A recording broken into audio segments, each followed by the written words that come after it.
Dean Odle describes himself as a lifelong Republican and a supporter of former President Trump's America First agenda. He says Alabama needs a leader who is not a career politician or influenced by powerful donors.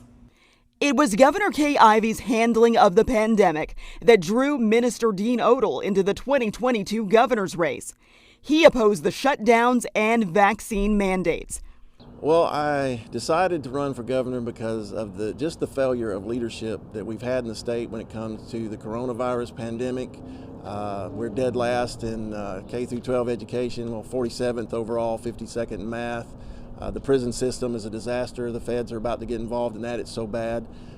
We just have a lot of bad problems here, and it's just time for leadership. Odle has homeschooled one of his kids and opened a school through his church located near Opelika. Like his fellow Republican primary challenger, Lindy Blanchard, Odle says Florida Governor Ron DeSantis' expansion of school choice programs is a model Alabama should consider. Florida was ranked 29th in K through 12 education in 2017. Governor DeSantis came in, he did two things: executive order, he got rid of Obama's Common Core curriculum, and then he expanded their school choice programs to include 56% of the state eligible. Well, they went from 29th to 3rd, so I think we can do that in Alabama. The difference between me and my opponents that are running for governor is that I want to do a complete, no strings attached school voucher program. Odle criticized the use of COVID relief money to build new prisons, saying it should be used to shore up the state's struggling rural hospitals.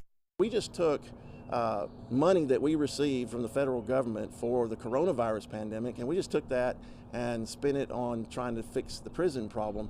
And to me, that was a misuse of funds. We should have taken that and put it toward this problem with the hospitals. I think we've got about 65 rural hospitals that are on the verge of closing right now, and we don't need that. So we do need to put that as a priority. As far as addressing Alabama's overcrowded and crumbling prisons, which have been operating under the constant threat of federal takeover, he says paroling nonviolent offenders would be a priority. Even though I'm a pastor and I'm not for the legalization of marijuana, I am under the belief that we really shouldn't be putting people in prison for marijuana possession and marijuana use. I think as long as it was a nonviolent crime, I don't think we need people in prison taking up prison space and prison beds and things over marijuana.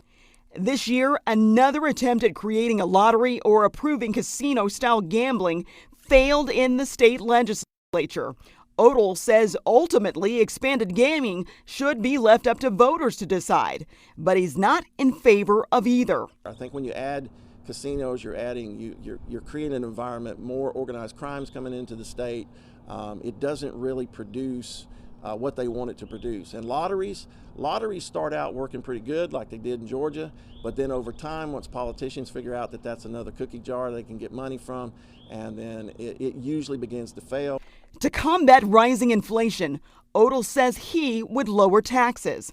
We didn't need the gas tax, and I would definitely repeal it. That would be one of the first things that we need to go, because we need to lower taxes. But the way we do that, the way we pay for what we need, the roads and bridges and the things, we need to increase our drilling for oil and natural gas. And I'm the only one of the candidates talking about that. We have too many federal regulations that are unconstitutional that stop us from drilling from our oil and natural gas. He supports constitutional carry and is against any infringement on Second Amendment rights.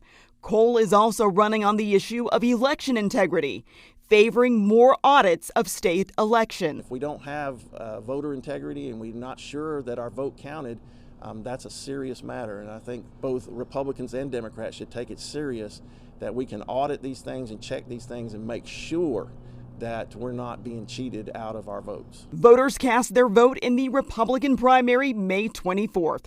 Carla Wade, WVTM 13.